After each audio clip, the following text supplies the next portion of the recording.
ในน้ำไปได้เนาะผู้หลักผู้ใหญ่ทั้งใดกับบ่ฮู้คือกันว่าซั่นติพุ่นกับบ่ฮู้พี่กับบ่ฮู้ผู้ใหญ่ฮับฮู้เลยว่าเจ้าเอาลูกเอาผัวฮับก็ว่าคือกันเนี่ยคือนั่นน่ะอาจจะว่าคือกันเจ้าแต่ยังตีความว่าเจ้าเป็นคนผิดจ้ะบ้านโอเคเลยเนาะถ้าหมอยเอามือบ้านดอกบักแง้วฮะหมอยเอามือบ้านดอกบักแง้วเฮ็ดได้นะคือบ่ให้เมื่อบ่ให้เจ้าเมื่อคือบ่ให้เมื่อเพื่อนดินเนี่ยเพื่อนดินก็เป็นสื่อเขาอะนะเฮือน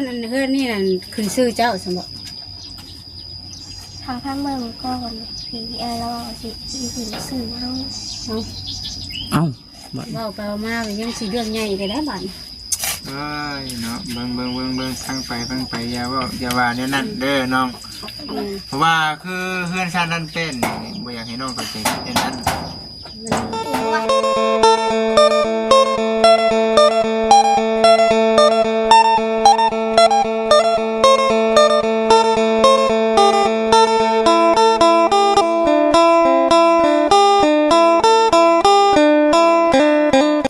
พี่น้อง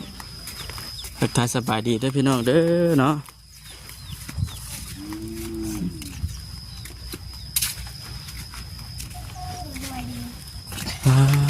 กินนี่มึงกินผู้เดียวบ่ผู้เดียวคือ2 ถ้วยเบ็ดได้นี่มีมันลายหมดใส่เปลือกฮะมีใส่ลายอยู่กับไผอยู่2 คนกับพี่ไอ้บ่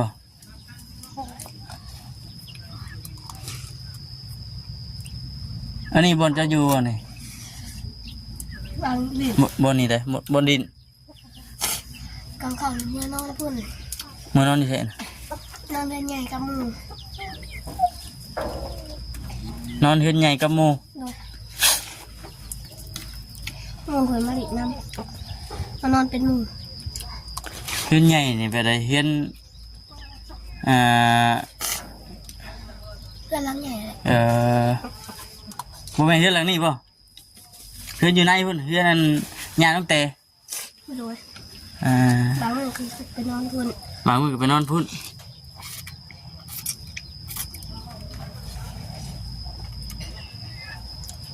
เป็นได้เรื่องราวมันเกิดขึ้นพอฮู้สาเหตุอยู่บ่เนาะเอากินก่อนกินเลยจังสิถามกินให้อิ่มก่อนจังให้จังห้องให้บ่เด้นี่นะหาก็เศร้าให้บ่เจ้าเด้นี่ให้บ่เด้ปืดๆดิเด้อหาก็เศร้าให้เป็นได้คือว่ากินฮอดน้องกินฮอดน้องเจ้าคือไปได้อันนี้คือว่าไปนำกันมื้อที่ว่ามันเกิดเรื่องกันลาวหั่นบ่เข้าไปน้ำกันเพื่อนไปหลับปีนกลางคืนเอาเจ้ากินก่อนแล้วจังมาเว้าเอาใส่อีกมีเส้นยังนะตักกินบ่เลอะยังไม่กินข้าวเที่ยงยังไม่เจ้ายังไม่กินข้าวเที่ยงข้าวเช้ากินข้าวเช้าแล้วนะยังไม่ลงไปสาโทรศัพท์อันกินข้าวนี่กินมีแทนข้าวบ่เดี๋ยวนี้ไม่อยากเขาบ่อยากข้าวก็เลยต้มมีกินเนาะพยานกระเพาะขึ้นกินพยานกระเพาะขึ้นกินข้าวในย่างกระเพาะขึ้นก็ไม่อยากเขาบ่อยากข้าวก็เลยเลือกทางกันสิกินมีห้องสักก่อนบ่จิต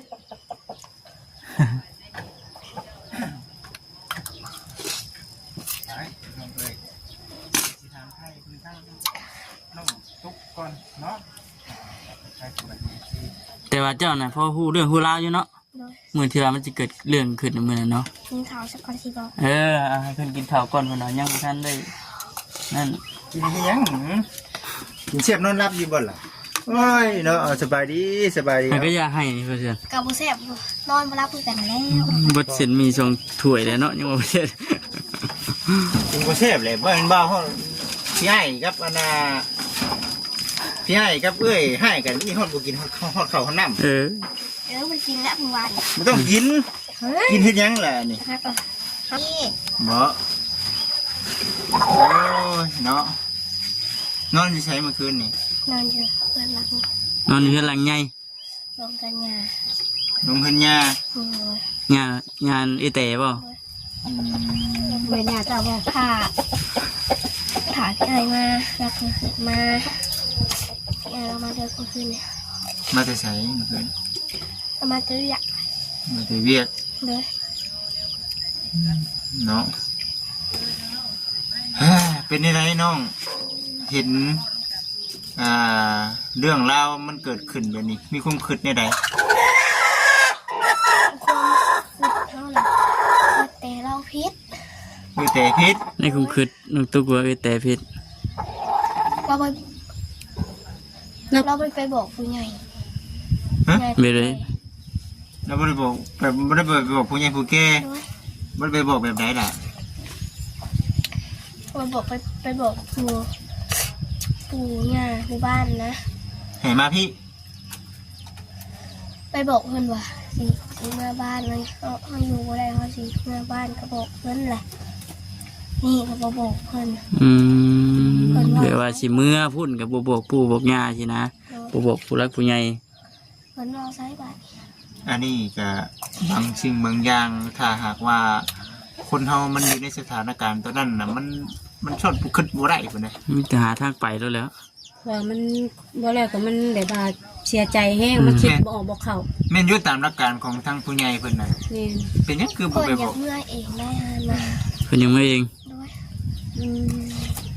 เราหิวข้าวเลยบ่จิตให้เรากิน ไม่กินนะ ถอกใช้อันถอกใช้เบิดโดนนั่นน่ะ สักตัวอย่าง ถอกใช้เบิดโดนแล้ว กินไปน้ำพอไปนะ กินก็แย่เฮ็ดให้เอื้อยกับง่ายพิดกัน เอาไปเห็ดผิดก็ได้ มึงได้เห็นบ่ ตัวเอง เอ้ยเนาะเอาบ่หยอกมีแต่ว่าคือปัจจุบันนี้น่ะทั้งน้องน่ะว่าทั้งน้องแต่ละทิศ ด้วย ในเรื่องคำที่ว่าเมื่อบ่ได้บอก ด้วยเพื่อนจะมาว่าใส่ บ่ใช่แบบไหน เราอยู่บ้านเลยเห็นว่าว่าเมื่อบอกผู้ใหญ่ผู้เตะเนาะเห็นว่า อืม อันผู้เพิ่นว่าใส่น่ะคือไผไปว่าใส่ คนแถวบ้านไหนแหละผู้บ้านนั่นแหละ คนในหมู่บ้าน ด้วย เออ เหมือนว่าใส่เท่านั้นเรื่อง อันเพิ่นคนในหมู่บ้านน่ะคือว่าใส่แล้วว่าใส่เอื้อยแต่นะ ด้วย อืมเนาะเราก็จะสิไปบอกผู้ใดของ ที่บอกไผเนาะเอ้ยน้องพ่อแม่ก็คือเห็นได้เนาะ กับอีกอย่างก็คือว่าเนี่ยบ่ได้ไว้บ่ได้ขอกัน บ่ได้ไหวได้ขอจักแหนเราไปบอกผู้ใหญ่ภายใด บอกไปได้บัดบอกไปได้บัดนี้บอกในน้ำไปได้เนาะผู้รักผู้ใหญ่ทั้งใดกับบ่ฮู้คือกันว่าซั่นติ แม่น พุ่นกับบ่ฮู้พี่กับบ่ฮู้ ผู้ใหญ่รับรู้เลยว่าเจ้าเอาลูกเอาผัว หักกระหว่างกันเนี่ยคือนั่นน่ะ อืม อาจจะว่าคือกันอยู่เจ้าแต่ยังตีความว่าเจ้าเป็นคนผิดจ้ะ บ้านผมเคยเลยว่า ถ้า หมอยเขาเมื่อบ้านเราบอกเงี้ยว ฮะ หมอยเขาเมื่อบ้านเราบอกเงี้ยว เฮ็ดได้นะ คือบ่ให้เมื่อ หมู่ให้เจ้าเมื่อ คือบ่ให้เมื่อ เพื่อนดินเนี่ยเพื่อนดินก็เป็นสื่อเขาอะนะ เอ้า อันเฮือนนี่นั่นขึ้นชื่อเจ้าสมบัติ ทางข้างเมืองก่อนผีเราเอาสิถึงสื่อเขา เอา เอ้าบัด เบาไปเอามาไปยังสีเรื่องใหญ่เลยนะบ้าน เอ้ยเนาะเบิ่งฟังไปอย่าว่าแนวนั้นเด้อน้อง เพราะว่าคือเพื่อนชาตินั่นเป็นบ่อยากให้น้องเข้าใจแค่นั้น เอียงวะโซ เพราะว่าเพื่อนนี่มันเป็นเพื่อนน้องเตกับน้องไรเนาะ เป็นผู้ใหญ่เป็นเฮ็ดให้ฉันนะ ฉันแหละจะบอกว่า FC เนาะก็เป็นแบบคอมเมนต์กันมาอยู่ แล้วก็ว่าเปิดมาสีขายเงินนั้น ให้เว้าเพิ่นน่ะ ไอเต้ อืม ไอเต้เป็นสีขาย เว้าเนาะพี่น้องเนาะบางสิ่งบางอย่างก็บ่เข้าใจ คือไปแน่นั่นบัดทีนี้ เนาะแต่ละคนว่าบ่คือกัน บ่อยากให้ว่าแล้วพี่น้องเอ้ยมันเป็นเรื่องเป็นราวอาจจะเป็นหนึ่งคำเว้าเล็กน้อยอาจสิบ่ฮู้ เนาะบอกไป เว้าผู้เฒ่าบ่ถึงการ ว่าพูดเท่าบ่ถึงการจะบอกผมกินนี่มันเรื่องใหญ่ได้กินนี่ได้บ่อยากให้เว้าเด้อ เรื่องใหญ่เลยตัวนี้เกี่ยวกับเพื่อนน่ะ บ่อยากให้เว้าเด้อล่ะเนาะ เอาเลยอยากเมื่อบ้านเราบางเงี้ยอยู่ อยากเมื่อก็เมื่ เจ้า อ อะไรอยากเมื่ออยู่ เลย เป็นได้คือว่าง่ายแค่สิเมื่อบ้านตัวเองก็ได้ เป็นหยัง เรา คื ซื้ อ อเมื่อหลีดซื้อแล้วมาสิมา เอ้า พี่ใหญ่กว่า มาเผาไก่เผาปลา มื้อดินซื้อกับ โดย มื้อดินซื้อกับเพิ่นบ่อยมื้อ โดย เอามื้อดินซื้อกับมื้อได้อยู่แล้ววะเมื่อบ้านตัวเองเนาะบ่ได้ว่ามื้อ ไผอันเพิ่นน่ะบ่น้องตุ๊กฮะ นี่ก็พูดด้วยกัน เพิ่นก็บ่อยาก เจ้าฮู้ว่าเพิ่นเป็นคนเว้าหากแต่เจ้าบ่ฮู้ว่านี่เจ้าถือว่าแบบเจ้าเว้าชุม4ชุม5เด้คำเพิ่นฮู้แล้วเพิ่นหาว่าเจ้าน่ะใส่ร้ายได้เว้าเลยนี่น่ะ เอาลงขันหยางห้องเล็กเอาโทรหาน้องเขาว่า น้องตุ๊ก พังเบิ่งเด้อสิมาหาบางเถื่อเพิ่นก็รักวางใส่เฮา เจ้าหน้าที่ได้บ่ครับเข้าใจยังเลยดิเนาะ เอาน้องตุ๊กอ่ะ เบิ่งมาหาสิเว้าแบบตามไทยจับเจือ เว้าชัดเจนว่า คือปัจจุบันนี้พี่ไอ้กับเอ้ยน่ะผิดกันเด้อล่ะ โดย คือปัจจุบันนี้เนาะ FC หลายๆท่านเพิ่นก็บ่สบายใจปานใด ที่ว่าเห็นเป็นแบบนี้ แม่นหลายๆท่านเพิ่นก็บ่อยากให้ป้าบ่อยากให้ทิมเนาะเพราะว่า เพิ่นน่ะบ่กลับคือบ่อยากกลับคืนมาหาพี่อ้ายแล้วเพิ่นว่านะ บ่กลับนี่คือว่าจากมาอยู่ซั่นแต่นั่น เพิ่นว่า เพิ่นว่ากับเจ้าบ่อยาก เพิ่น มา ว่าบ่มาว่าเพิ่นว่า เว้าตอนไหนล่ะ เมื่อคืนนี่เพิ่นโทรมานะ โทรมาไผ โทรมาหาเฮา โทรหาเจ้าแล้วว่าสิเจ้าพัง โดยบ่อยากกลับว่ะ เอาแล้วเจ้าเฮ็ดได้เจ้าว่าได้ก็เอ้ยเจ้าบัด เขาเล่าว่าตั้งแต่ใจใครใจนั้น เดี๋ยวเจ้าบ่คิดฮอดน้องบ่คิดฮอดเอ้ยบ่คิดฮอดพ่อบ่สมมุติว่าทางนี้ พ มัน อจอยแล้วก็มานี่นั่นอยู่เมื่อคืนนี้ เรื่องเราวมันเป็นแบบนี้เนี่ยห้องเนาะมันคือเป็นนี่ปกติ บ่เข้าใจ บัดน้องบ่จะฟรีติเอื้อจะพูด น้องอยู่พี่เอื้ออยู่พุ่น มันก็ยังพัวพันกันคือเก่าสองครอบครัวนี่นะ กับพัวพันคือก็พัวพันแบบลำบากใจ มันเป็นได้เนาะจะเกิดอะไรบาดนี้เนาะปืดปาดกินเพชรขี้มูกกระชอกบัด ขี้หมกแตก เป็นไข้ เป็นไข้วัด ไขวัด โดย ไข่ ไปหา วัด หม ใหญ่ อ บ่ เมื่อคืนนี้ได้จัดยาสองเข็ม เด้อเช่าไว้ใส่ บด300,000เมื่อคืนนี้ มันจะใช้300,000มีเงินมันจะใช้อะไรบ้าง ยังไม่หายเลย เอาเงินยืมเงินน้ำไผ่ ยืมเงินอีกอะไรแล้วก็ น้ำพี่ไอ้ โดย กลับไปใจให้เขา บ่เฮาบ่ได้ยินเสียงเด้ บัตรที่นี่เด้อไอ้จะถามเรื่องนึงเนาะคือประเภทว่าไม่มันเป็นความจริงบ่น้องฮะ แม่น น้องต้อง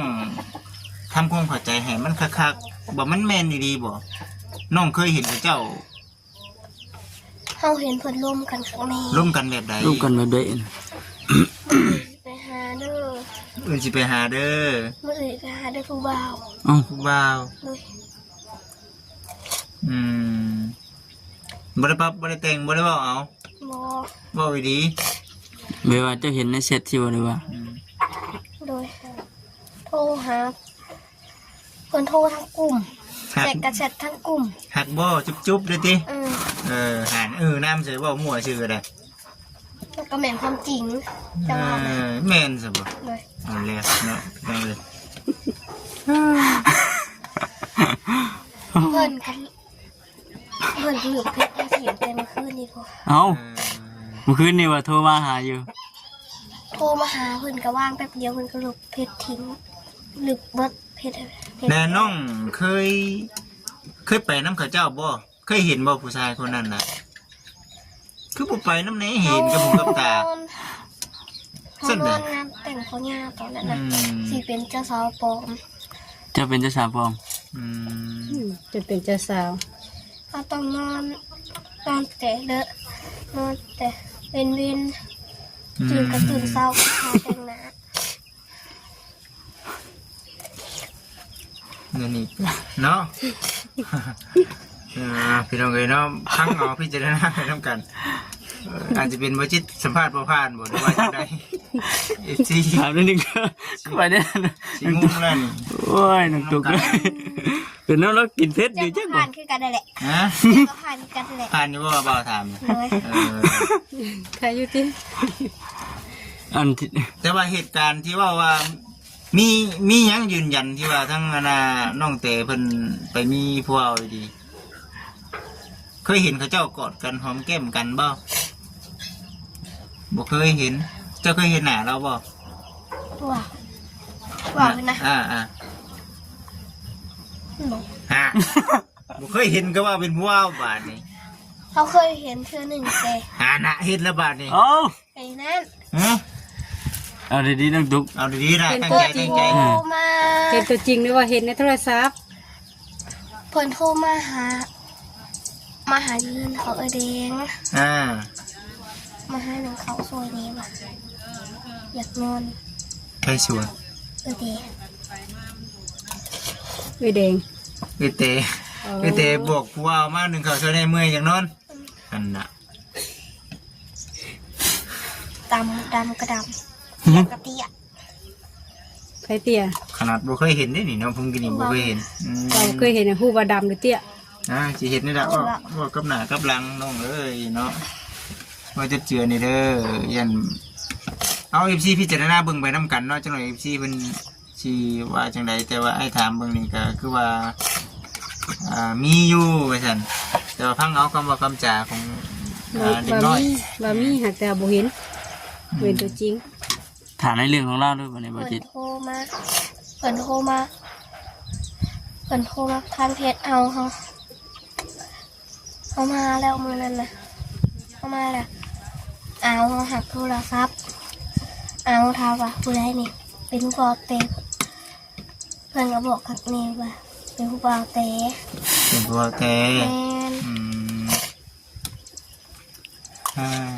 เนาะเพราะว่าในเรื่องน้องไล่เพิ่นกับปักคิดปักใจในเรื่องฮูกนั่นแหละพี่น้องเอ้ย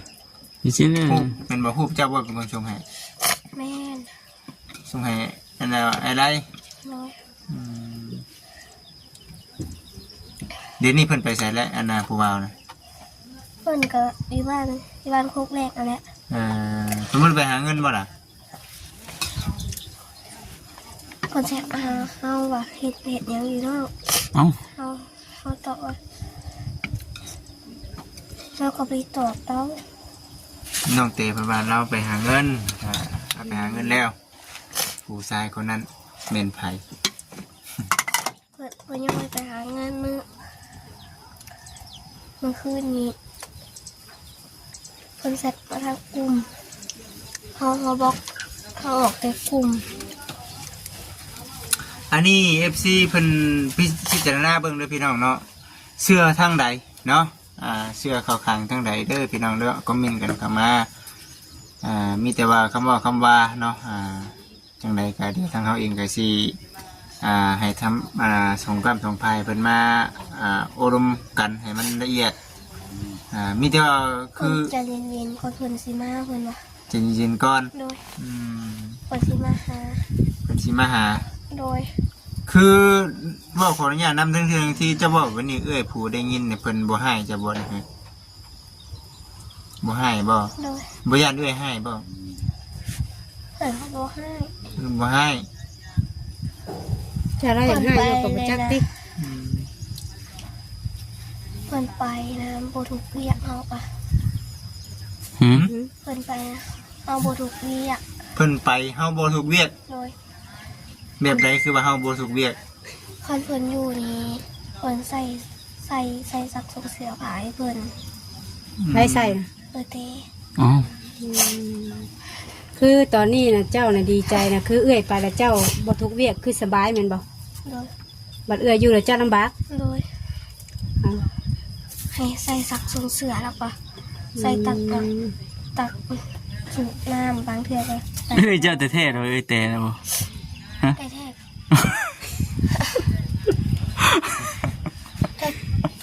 แท้ก็จะบุดีน้ำนองนะ เคยแท้ใจบ่ โอ้ ดี ยก็ให้เอ้ยเพิ่นใส่แหน่ในเรื่องที่บัดหนึ่งข้าวหนึ่งน้ำเอาน้องอีกเด้สั่น ใคร เอ้ยแต่นะ เพิ่นบ่ได้เฮ็ดหยังเพิ่นมีแต่น้อง เอ้า มีกับติ๊กเพิ่นอยากของมีแต่เฮาเฮ็ดของกิน มีเจ้าเฮ็ดกิน โดย ต้มไข่เจะเฮ็ดได้ได ใส่ ไข่เฮาก็เอาใส่น้ำแล้วก็เอาไข่ลงไปแล้วกันป่นเฮา ต้มไข่ใส่หยัง ใส่น้ บ่แม่น ำอ้าวใส่ยังจ้ะ ใส่หมอ โอ้ยแกดิกะ เอ ใส่หมอใส่น้ำ ต้มไข่อยู่เว้นนี่ ต้มไข่ยังบ่เป็นเนี่ยเบิ่งแล้ว อ้าว วันนั้นมาเฮ็ดของกินให้ โอ้ย เฮ็ดให้กินเบิดแม่นบ่ เอาค่ะเฮาบางมือเฮากับป่นไข่ดิเค็มติจางติเอียงอยู่ เสร็จบัดนี้เบิดแต่น้ำหนี ผู้ใดบ้าง เนาะ ต้มไข่เว้น ไม่ได้กะไม่ได้กะเอาใส่เองเกลือเป็นด้วยว่าปรุงแล้วกูยังไงปรุงเข้มจางกูก็สกิน ประเทศไหนเข้มบัดติเฮ็ดให้จางกะติขัด ตู้กินแล้ว บางมือกะบางมือกะต้มหมี่ให้เลือกเอาใส่น้ำนิดนึงที่เอาใส่น้ำกูบอกเอาใส่น้ำเต็มถ้วยเขาก็งงคือกัน มาใส่หน่อยว่าเอาเต็มดิ อื้อ ตายแล้วพี่น้องเอ้ยเนาะอันนี้ไปเด้อพี่น้องเด้อเนาะจักชีว่าจังไดเนาะเป็นคำบอกของเด็กน้อยเนาะจึง จะกี่ฟังความไผติ เชื่อถือได้กับบ่ได้กับ FC พิจารณาเบิ่งเด้อ อื เนาะ ม แต่ความจริงแม่นว่าเว้านี่ล่ะคำว่าไม่เอ้า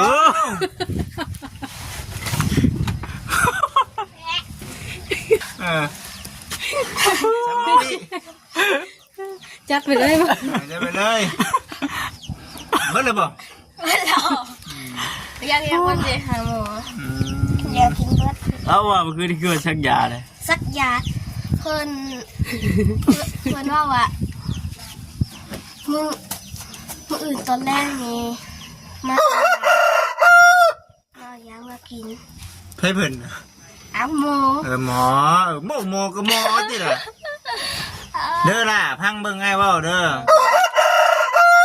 พังสิว่านี่คำเว้าที่น้องเว้ามาน้องมั่นใจบ่ว่าเว้าแท้น้อง โดย คันว่าอันใดที่ว่าน้องเว้าบ่แท้นี่ความเสียหายนี่คือน้องแต่ไดเอ้ยเจ้าเองอันใดนี่เด้ออ้ายสิเว้าอ้ายสิว่าคำเว้าคำจาอันใดที่ว่าน้องบ่ฮู้น้องบ่เว้าเด้อน้องบ่เว้าหยังออกมานึงมันสิให้ผัวเมียเขาเจ้าผิดกัน โดย เนาะอันใดที่ว่าน้องคิดว่าเว้าไปแล้วมันผิดมันเฮ็ดให้กับน้องเฮ็ดให้อันน่ะผัวกับเมียเขาเจ้าผิดกันน้องบ่เว้าก็อย่า พี่ไอ้เราก็หูถึงแล้วเราลมหูบา พูดแต่เรื่องหาก็เกิด โอ้แต่หึงแต่ย้อนว่าอยากอยู่นํกันซะคำเว้าในเรื่องของทางน้องใดก็ได้เนาะ อยู่กัน ไปซะเนาะคือสิประมาณนี้แหละ อืม โอเคแล้วบ่ครับ ซาไป มีแต่สิประมาณนี้ได้ อืม เลิกบ่าวไป ฮะ เลิกบ่าวปะ ก็รถบ้านนี่แหละจังได๋ล่ะ บ่าวไม่ดำหน้าปะ บ่ได้ล วาน ำวานสิไปลำซอยบ่ เดี๋ยวซื้อดำสวยดอกกัน เมื่อลำซอยกับไผ นะ เมื่อลำซอยกับไผ เมื่อกระไผ่ บางเทื่อเขาก็บางเทื่อเขาก็ดำหน้าเขาเลยอ้อ เมื่อกับไผ เมื่อนั้นซิมาคนเดียวอยู่แล้ว ว่าสิเลย ไปได้เลย บ่ค้ำก็จักว่าจะ จะไปใจหัวอยู่นอกก็ กูจับก้อนกับหัวอยู่ จักก็ได้จักว่าให้หัวเฮ้ย เนาะแต่ว่าคือปัจจุบันนี่นอนอยู่เฮือนใหญ่พุ่นนอนอยู่เฮือนนั่นยาตั้งแต่ ไปซะไปเนาะได้จังหวะกันในเรื่องแบบนี้พี่น้องเอ้ยมา โอเคเฉยเนาะ อันใดผิดอันใดบ่แม่นความจริงอย่าเว้าออกมาเด้อน้องเด้อจะไปตุกจะไปแต่งคำบอกคำจาเพราะว่าเดี๋ยวเขาเจ้าสิผิดกันจังหน่อย เรื่องมันสิบ่จบเพื่อติ จังหน่อยแต่สิบ่ได้มาอยู่นี่ได้ในความเป็นจริงเจ้าจะให้แต่มาอยู่บ่ ท รถามเพิ่นคือว่านี่เพิ่นว่าบ่อยากกลับมาแล้วเพิ่นว่า เออ เพิ่นบ่อยากกลับมา